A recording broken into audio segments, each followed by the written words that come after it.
I confessed my love to the school Belle in public, but I did it in Spanish. She asked me what it meant, but I didn't tell her. The next day, I transferred schools. It felt thrilling to leave after showing off. We met again, surprisingly at my Spanish professor's house, and she turned out to be her daughter. I've had a crush on Willow for 2 years. She transferred to our class not long before I was about to leave. With regret, on the day I left, taking advantage of the noise on the tennis court, I boldly shouted, "Willow, te amo." It's Spanish, meaning I love you. Willow, who had just scored a point, was stunned and looked at me with a few curious glances. I quickly put away the phone I was secretly using to take pictures, pretended to be calm, and gave her a cheering gesture. Willow stared at me for a few seconds, then suddenly smiled. That smile seemed to have the power to see through people, making me feel guilty. In a short while, it was time for a break. Willow put down her tennis racket and sat directly next to me, sitting on the chair. She looked at me and smiled, asking, "What did you say just now?" I nervously swallowed a few imaginary gulps of water and lied. I said, "Go for it." She looked at me suspiciously, crossing her arms, and scrutinized me. I didn't hear that. My heart tightened. And I argued, "It's the same, just that I said it in Spanish." There was a moment of silence. I glanced at her sideways. She seemed to be thinking. A trace of cunning flashed across her face. And she smiled lightly. "Sounds nice." Out of nowhere, the compliment left me confused. "Ah, en serio?" She deepened her smile, slowing her tone. "Yes, that Spanish phrase sounds nice." Thinking about the meaning of that Spanish phrase, I suddenly felt a bit awkward. I opened my mouth for a long time but couldn't utter a word. Willow, however, seemed inexplicably delighted, her smile reaching her eyes. She pointed at the court, raising an eyebrow. "George, whenever I score a point, can you cheer for me with that Spanish phrase?" "What?" I widened my eyes, feeling like my brain was smoking. Every time she scored, I would have to shout, "I love you." That wouldn't do. I still wanted to keep my dignity. Seeing me silent, she made the decision herself. That settled then. Then she ran back to the court. I stood there dumbfounded. Such a thing for the class. At this moment, I couldn't care less about the class. I just hoped she wouldn't score too many points. After all, I was timid and obedient, only daring to secretly admire her. I wouldn't dare to shout openly, even in a foreign language, contrary to my wishes. She scored points shortly after going back on the court. She even proudly waved at me, signaling me to say that special cheer, playing dead, was not an option. I had to nervously mouth the words. She seemed dissatisfied and came over during a break. With a meaningful smile, she said, "George, you haven't cheered for me yet." I was stuck, looked around, and tried to bluff my way through by saying, "Willow, tu alma," meaning your soul. Willow shook her head confidently. "Not this one. The other one." I was speechless. She didn't understand but could tell it wasn't the same, so I had to honestly say, "Willow, te amo." Only then did she leave smugly, leaving me standing there awkwardly like a statue. Willow seemed to have gained some kind of power, becoming more energetic and scoring repeatedly. I was numb from shouting "Willow, te amo." Struggling through the match's end, I grabbed my backpack and ran. But as soon as I reached the school gate, Willow caught up. She said I worked hard to cheer for her and insisted on treating me to milk tea. Then took me to the milk tea shop. Thinking I wasn't cheering but taking advantage, I quickly took out my phone and paid for the drinks. I said, "It's not right for a girl to pay." I also inserted the straw for her. She smiled and said thank you. Willow looked up at me and said, "George, we're friends now, right?" I was stunned, raised my milk teacup, and clinked it with hers. Of course, she thought for a moment and then smiled. "How do you say male friend and female friend in Spanish?" "Male and female friend. Boyfriend and girlfriend." I took a sip of pearls and said without thinking, "Female friend is feminine. Novio. Male friend is masculine. Novio." Oh, she seemed to understand, put away her smile, and asked earnestly, "So if you're my male friend, it's SOS mi novio, and if I'm your female friend, it's so tu novio, right?" A pearl choked me, making me cough violently, almost choking to death. Our current relationship couldn't use these two words. It should be amigo, amiga. These two words are used for boyfriend and girlfriend in a romantic relationship. We're just ordinary friends. And how did she learn to conjugate the verb? Could she be a language genius? I was about to correct her when an evil thought flashed through my mind. Since she didn't understand, I might as well satisfy my inexplicable desire. So I nodded, ignoring the loud gong in my heart. Out of the corner of my eye, I saw Willow's eyebrows curve, her smiling face looking like something great had happened. I endured the awkwardness and scratched my head, smiling along. The early autumn wind howled past, bringing with it a sweet osmanthus fragrance. At the bus stop, the shadows of two-school uniforms stretched long in the twilight. I looked at the shadows, sometimes intertwining with Willow's hair, and my heart raced. I remembered the notebook in my backpack and handed it to her. I just took random notes. If you need it, take it. She took a look and saw it was full of solutions to the function problems she couldn't solve. She opened her mouth in surprise. How did you know I needed this? I said nervously. Well, as long as it's useful. She held the notebook to her chest, clutching it tightly like a treasure, and said, It's very useful. I love you for this. Overwhelmed with excitement, her habitual phrase I love you slipped out. Both of us froze and blushed instantly. That was a slip of the tongue, she hurriedly explained. Oh, I pretended to respond indifferently, revealing no emotion, but in the profile I secretly glanced at, I couldn't hide my affection. As the clouds turned orange red, my bus home arrived. Willow saw me onto the bus. I sat by the window and waved goodbye to her. She waved back. See you on Monday. Novio, see you on Monday. Boyfriend. I suppressed my racing heart, nervously not knowing where to look. Thinking she wouldn't understand, I pretended to be calm and nodded. Oh, okay. Willow seemed very happy, smiling the whole time. Actually, so was I. As the bus started moving, I couldn't contain my joy any longer and grinned broadly out of her sight. It wasn't until I realized we couldn't meet on Monday that the bus had already gone far. When I got home, I hurried to charge my phone, thinking I had to add Willow on WeChat. I needed to properly say goodbye to her. However, before I could turn it on, my mom took the phone. Leave it to charge at home. Your aunt is here to see us off. Let's go eat first. Reluctantly, I followed my mom to the restaurant. My parents have always worked abroad, and I grew up with my grandparents. My mom transferred her job back to take care of me, and everyone was happy for me. Only I was preoccupied with thoughts of Willow, eating the meal as if years had passed. Finally, the meal ended, and I wanted to get my phone back, but my mom stopped me. We have a flight at 10 a.m. tomorrow. We need to get up at 5. Go wash up and sleep. Unable to contact Willow, I was anxious and pleaded with my mom, but it was useless. I had to grudgingly obey. It wasn't until we arrived in our new city the next day that I got my phone back, only to find my WeChat account had been deactivated by my grandmother. My previous phone number was registered under my grandmother's ID, and since I was moving away, she canceled the number. Because she had been scammed before, she cautiously asked my aunt to log into WeChat and deactivate my account. Even my QQ account, which was linked to that number, was lost as I couldn't remember the password without the SMS verification. Everything was gone. Despairingly, I flopped onto the bed. Mom, why didn't you tell me before canceling my number? My mom looked innocent. I wasn't involved. But your grandmother said she had asked your teacher and confirmed there was nothing important on WeChat. So, she canceled it. She also said she had already said goodbye for you in your momentous at WeChat and told you to focus on your studies. I was speechless and almost in tears. I really had to thank my grandmother, hearing me complain about losing contact with friends. My mom warned me to prioritize my studies and strictly control my phone usage. Thinking about my almost reciprocated crush being crushed in its infancy, I was heartbroken. But knowing my mom's strictness, especially towards early romance, I knew resistance was futile, and I had to accept it. Later, I was busy adapting to the new school, the new teaching methods, and getting along with new classmates.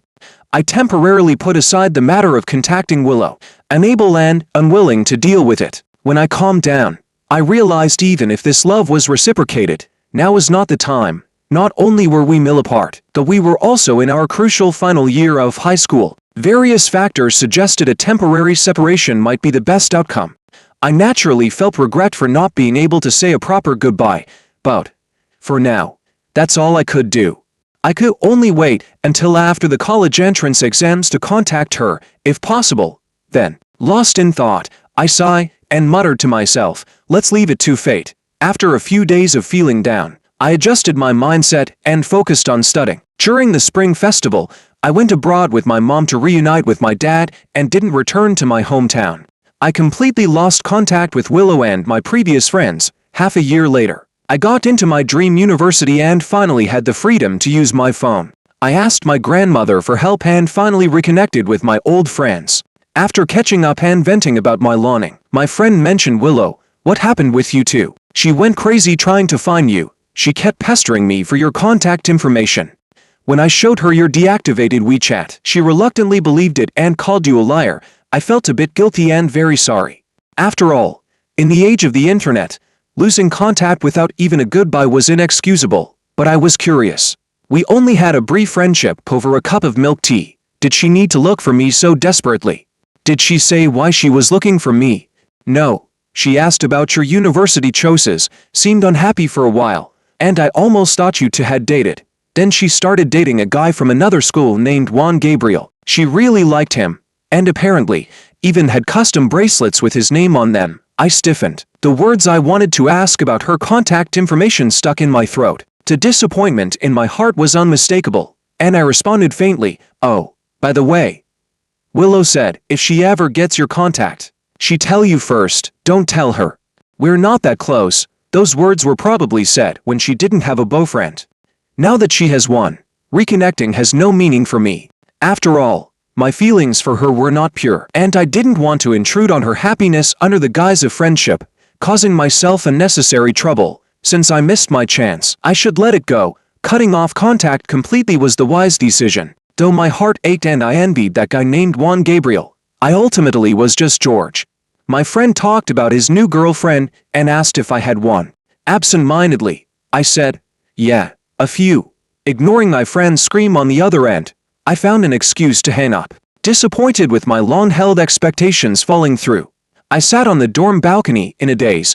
I opened my phone and ordered a few bottles of beer to mourn my lost years of secret love. Half drunk, my roommate David came back. He looked love-struck, hooking his arm around my shoulder and shaking me vigorously. George, I saw the Spanish professor's daughter today. She's really beautiful. Her figure, her looks, she should still be in the professor's office. Let me take you to see her." He couldn't stop praising her. I scoffed and brushed off his hand. No one could be more beautiful than Willow. I had never seen a girl prettier than her. Seeing I was unmoved, he noticed the beer bottles next to me. "What's wrong? Heartbroken? With whom? When?" "You've been hiding it well," he asked in rapid succession. "It was a crush." I told him about my almost successful crush. He sighed in regret. "Just missed it by a bit. If only you hadn't transferred." "Well, it's in the past. Crushes always come with regrets." Saying that, he opened a beer too. "No worries. I'll introduce you to someone else. How about the professor's daughter? She's definitely your type." I rolled my eyes and teased. "Why not introduce the principal's daughter and all the pretty, top-performing girls in our school to me too?" His eyes lit up, and he hooked me closer, patting his chest. "Sure, I'll introduce them all. Leave it to me." I snorted, not taking it seriously, thinking he was joking. I washed up and went to bed. The next evening, I went to the translation club meeting. The seniors looked at me with pity. After a few comforting words, they started praising Senior Maria in front of me. I found out David had gotten drunk again and not only spilled about my heartbreak, but also turned my drunken joke into my dating criteria, trying to find me a girlfriend in the translation club. In the end, everyone thought Senior Maria fit the bill and started matchmaking us. Senior Maria is our translation club president and our Spanish professor's niece. She has excellent grades and looks pretty, but her personality is too composed, always carrying a cool aura. Like my cousin who always criticizes me, I only respect her but feel no romantic interest. So, I immediately refused. Don't joke around. My relationship with Senior Maria is like siblings. Not what you think. I looked at Senior Maria, signaling her to agree, but she remained silent, blushing. After a few seconds of confusion, I panicked. Could it be? Seeing her silence, everyone got even more excited. Even the president agreed. "Why are you hesitating? Yeah, be a man." I had a headache, not knowing how to get out of this, glaring at the drunk David.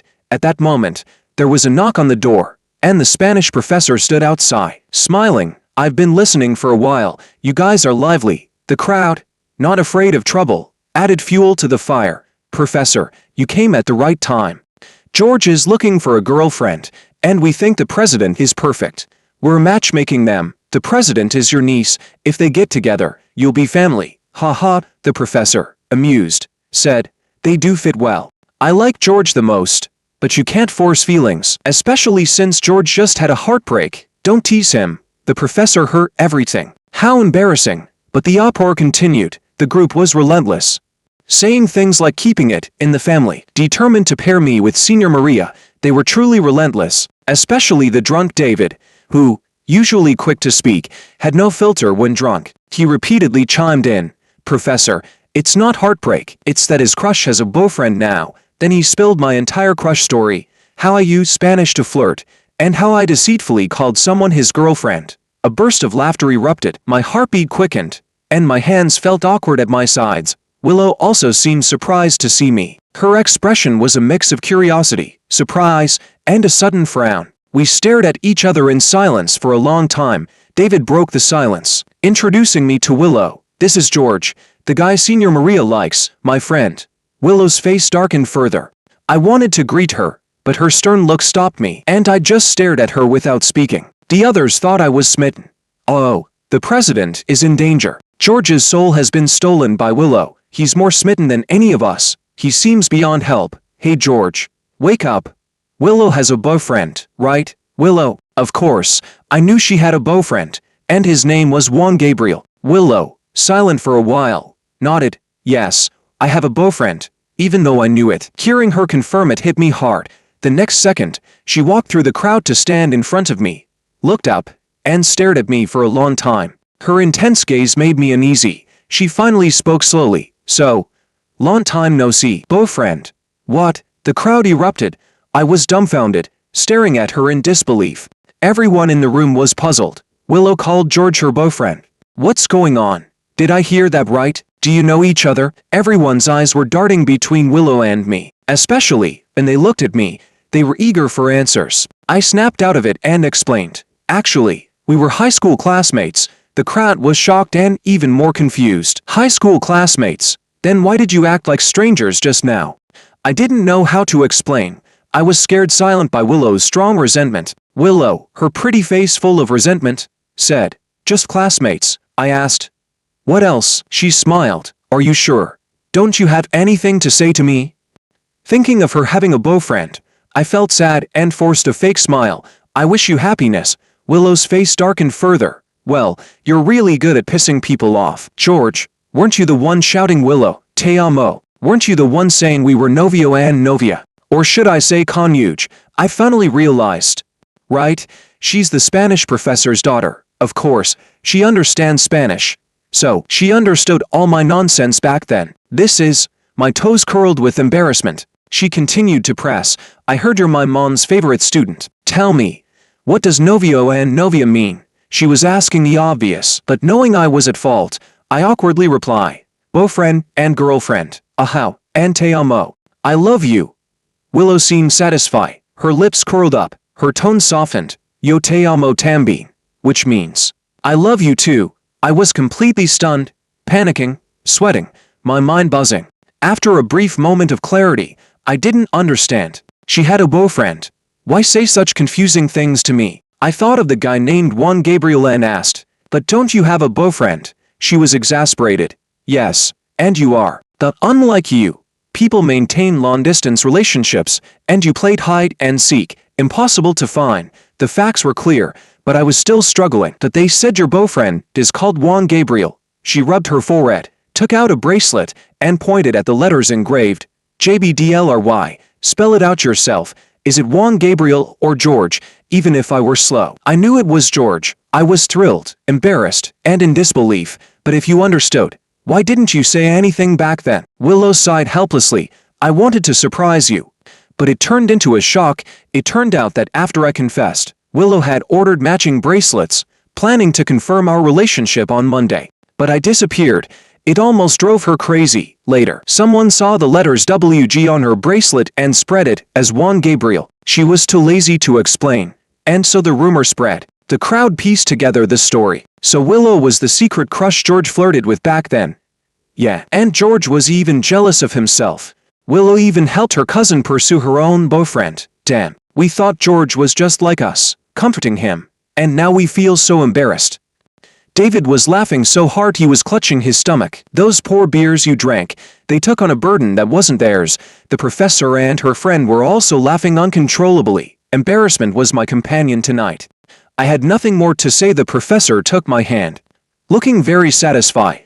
George, from now on, Willow is your responsibility. Take good care of her. Blushing, I stammered, it's no trouble. This made everyone laugh even harder. After the laughter subsided, people remembered Senior Maria, especially Willow, who gritted her teeth. Sister, what were you planning to do earlier? Senior Maria brushed her hair aside and said helplessly, I didn't say anything or plan anything. You must have misheard. Everyone chimed in. Yes, we didn't say anything neither. We know nothing.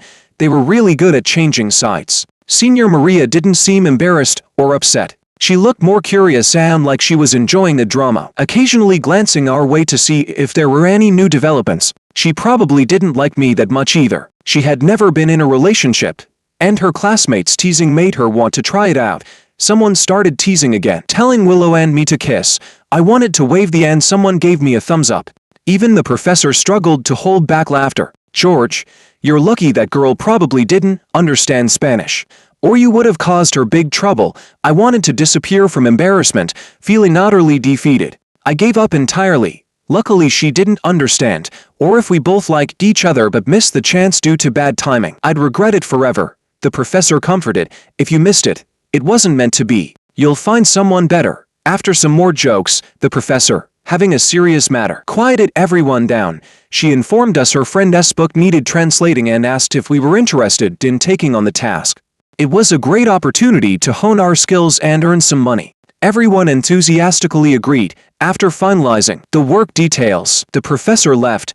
The group made a few more jokes about me and Senior Maria before dispersing. I was fed up with this crazy world, having to deal with these boundaryless people. Finally, I scolded David thoroughly. He treated me to several hot pot meals as an apology and swore to quit drinking. Only then did I reluctantly forgive him. The translation club started to get busy, but in our free time, some people still shipped me and Senior Maria as a couple. Some even bet on when we would officially announce our relationship. I was speechless and tried to stop them, but it was ineffective. On the other hand, Senior Maria never responded to these rumors, so it didn't seem like she liked me. I felt relieved and stopped caring about those people. Soon, we were halfway through translating the book. The professor's friend invited us to a team-building outing on the weekend to discuss the localization issues of the book in South America. But the weather didn't cooperate, and it rained over the weekend. We decided to have a dinner party at the professor's villa instead. David, eager to see the professor's daughter again, rushed to the professor's house first. I, along with a few seniors, went to buy ingredients, so we arrived a bit late. As soon as we entered the courtyard, we heard a burst of laughter from afar. Getting closer, we heard them masking Senior Maria. She liked me. They joked that she was too reserved. Senior, do you like George or not? Every time we see you, you're 3 meters away from him. Exactly. If you like him, just confess boldly. A woman chasing a man is like a veil. If you miss the chance, you'll regret it. The professor and her friend were smiling and enjoying the scene. The professor's friend even encouraged Senior Maria to confess. It's okay if you fail, you can still be friends. Senior Maria turned to the girl beside her and asked, you have a boyfriend? Give me some advice. The girl pondered. From the back, I couldn't see her face, but there was something familiar about her gestures. Someone noticed our arrival and took the ingredients from us. David pulled me into the group. He pointed at the girl beside Senior Maria and introduced, look, this is the beautiful daughter of the professor I told you about. Isn't she amazing? I turned to greet the girl. The moment she turned around, I was stunned. It was Willow. She was even more beautiful than before. With a well-defined face and long, dark hair draped over her shoulders. Every smile, every side glance exuded an enchanting charm. I'm off, but then I realized Willow and I were already holding hands. Willow pulled me upstairs, saying she had something to give me. Avoiding the crowd's nonsense, she took a delicate velvet box from a cabinet and took out a matching couple's bracelet. Looking at me with deep emotion, she asked, George, will you be my boyfriend? I put on the bracelet, unable to suppress my smile, and asked, then can I kiss you? She shyly nodded and closed her eyes, her lips slightly parted. My heart pounded, feeling like a fire was burning in my chest. But I suddenly wanted to tease her, so I took her hand and gave it a light peck. She opened her eyes, pouting. and was about to leave. But before she could step out of the room, I pulled her back. Why are you mad? We haven't even started. We kissed for a long time. Then she kissed me for a long time. Feeling like she was almost out of breath, I finally let go. She said, in a hoarse voice, no more kissing.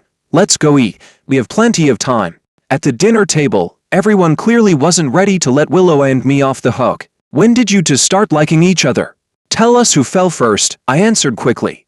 I definitely fell first. I still remember it was my birthday, but I couldn't reach my parents by phone for days. After evening self-study, I was sitting alone in the classroom hallway. Willow, who had been watching from above for a while, came down and pointed at the small cartoon cake in my hand, pretending to swallow. Can you share some with me? I'm a bit hungry. The cake was a gift from my cousin, so I gave it all to her. She broke it in half and handed the other half back to me. Sharing is something even little kids know. She made me laugh and I told her it was my birthday. She wished me happy birthday and asked what I wanted as a gift. I said I didn't need anything. Just felt a bit lonely as my parents had always been away and rarely celebrated my birthday with me. A few days later, Willow gave me a painting she had made. It was a family portrait of three, with the boy in the middle surrounded by his parents, smiling happily. That picture made me envious, and I stared at it for a long time. After that, Willow often shared her newly bought small cakes with me. She might have thought I liked them, but actually, I didn't. However, I couldn't refuse them. It was through those cakes that I got to spend a little time with her. But every time she finished sharing the cake, she would leave. She kept a caring yet distant attitude. I didn't understand why she did that, but it made me develop feelings for her, and I liked her for a long time. After I finished speaking, Willow didn't seem surprised. As we walked along, she smiled and said she had known for a long time that I liked her, but perhaps she liked me even earlier. From the time you held a funeral for your cat at the back gate of the school, I noticed you. I saw you wrap its body in your scarf. Although you didn't cry, your serious expression made me feel that you must be a very gentle beau. Actually, I always felt like I was that cat. That lonely stray cat had been taken in by me for a long time, or rather, it had accompanied my loneliness for a long time. It always made me feel warm and fuzzy. I liked holding it. It was very gentle and always responded to me kindly. So, when it died, I felt like I was burying myself, saying goodbye to a close family member. That day, I thought a lot. If living is a fact rather than an action, all we can do is experience it. I experienced its departure and was glad it didn't have to experience my death because it remained peacefully in my arms until the very end. I didn't expect Willow to notice as well. Willow said that from then on, she started paying attention to me, especially after discovering that I celebrated my birthday in the hallway. She would occasionally pretend to pass by our class to sneak a glance at me. No wonder she always appeared around me when I was feeling down, handing me a piece of abstractly broken cake. Little did I know, she had deep feelings, but you never really talked to me. You always left after breaking the cake, I said, puzzled. That's because I accidentally overheard you on the phone saying you liked me, but definitely wouldn't date early. What could I do? I could only secretly watch you. That explains why she always looked for me but never spoke. Always thought she was maintaining some strange persona. After Willow made our relationship public, some admirers of hers were still unwilling to give up and confess to her. Her school was next door, and I often went to watch the drama unfold. I was really there to watch, not to catch a cheater. Every time Willow saw me watching with a nonchalant expression, she would get puffed up with anger, thinking I didn't care about her and wasn't jealous at all. I explained that it wasn't that I didn't care, but having such a beautiful girlfriend required a strong heart. Otherwise, if I was anxious and insecure every day, how could I handle it? The last time, I couldn't stand it anymore. Seeing Willow still puffed up with anger, I lifted her chin and kissed her in front of the guy confessing to her. Then I turned to the confessing boys and asked, "Do you want to keep watching?" They were indignant but left in anger. They called me a show-off. Willow also scolded me, even harder than they did, blushing and hitting my chest. From then on, the world was quiet. One weekend, when Willow and I were alone watching a movie, things got heated. She was even more enthusiastic than I was. Just when we were about to cross a line, the professor came home early from a trip to a neighboring city. Seeing the professor's face darken, Willow quickly confessed, "Mom, it was my idea." The professor snorted. "I knew it. How many times have I told you to cherish yourself? Didn't you listen?" Seeing her getting scolded pitifully, I stepped in to take the blame. "Teacher, it's my fault." The professor's expression changed. instantly becoming gentle. I know what kind of child you are. The teacher glanced at Willow, sighed helplessly, and gave us a lecture on adult responsibilities. She even gave us a box of contraceptives, implicitly approving our future actions. I was so embarrassed I could barely lift my head. David, feeling guilty towards Senior Maria, followed her around every day to make amends. After all, he was the one who started the teasing. I often saw them meeting together, shopping together, avoiding me together, which I found amusing, even in the translation club. Their desks were next to each other. David, with shifty eyes, explained. Don't misunderstand. It's because Willow warned Senior Maria to stay away from George. So we moved seats. Everyone understood, and didn't he expose them? But it was true that Willow had warned Senior Maria to stay away from me. She was too scared to even accept a bottle of water from me. That girl knows Santa. A single sentence expressed her helplessness. It was quite pitiful. I told Willow not to treat her cousin like that. After all, she hadn't crossed any lines. Every time, Willow would grit her teeth and say, "Just thinking about how she asked for my help to pursue you and I even gave her advice makes me angry." I was curious. What advice did you give her? To send you small cakes. Luckily, she never got the chance to do it. I laughed. Not every guy likes small cakes. Besides, I only like the ones broken abstractly. Years later, on another sunny afternoon, Willow and I walked out of the Civil Affairs Bureau. Don't get me wrong, we got married. The sunlight that had shone on our young love once again cast shadows on the blooming flowers of our love. George, could finally give Willow a boda, which is Spanish for wedding, still the same to people, this time holding hands opally. As the breeze blew, the two golden figures stayed close together, from curiosity to care, to falling in love, to romance, and finally to marriage. It was all step by step, facing the light. What comes next is holding hands and growing old together. Willow's side story. In the second year of high school, I originally wanted to transfer to my mom's place, but I decided against it. After all, this school was pretty good. Mainly, I liked eating those cartoon small cakes. But then, well, cartoon small cakes. I probably never want to eat them again in this lifetime. Sigh, he left in such a hurry. He must have had some unspeakable reason. I couldn't help but ask his former friends. They said George's first choice was S University. All right, then I'll aim for C University, right next to it. We're bound to meet again if we're so close, right? I guessed he would study Spanish at S University, given how good he was at it. At least that "I love you" he said sounded really nice. My mom happened to work at S University. As soon as school started, I asked her if there was a student named George. She said there was. I was overjoyed and practiced long time no see over and over in the air. Heh, I found him. It's George. It's my boda.